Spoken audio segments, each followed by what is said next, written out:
In this video, we'll be talking about bootstrapping. We can use bootstrapping to approximate a sampling distribution when we only have one sample. The term bootstrapping comes from the phrase pulling oneself up by one's bootstraps, which is a metaphor for accomplishing a seemingly impossible task without outside help. Bootstrapping uses the sample as a proxy of the population, so a representative sample is critical for this approach to succeed.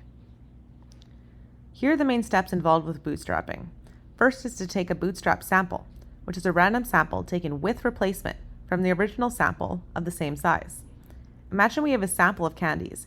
When we sample with replacement, after a candy is selected and its color is recorded, it's then replaced, so it could potentially be sampled again. Next, we'll calculate the bootstrap point estimate from that bootstrap sample. For example, the average price of an Airbnb, or the proportion of blue candies in a bag. Then we repeat steps 1 and 2 many times to create a bootstrap distribution. Recall the sample of 50 Airbnb listing prices in Vancouver from the previous video. Treating the sample as a proxy for the population, we can take 1,000 bootstrap samples and look at the bootstrap distribution. Let's compare this bootstrap distribution to the sampling distribution we obtained in the last video. The centers of these two distributions are slightly different.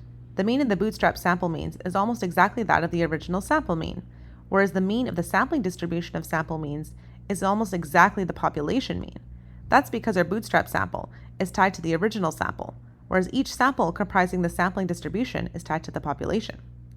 With the exception of some upper outliers in the sampling distribution, both distributions are approximately bell-shaped. Also, the spread of the two plots are very similar, with the majority of Airbnbs costing between approximately $100 to just over $200 a night.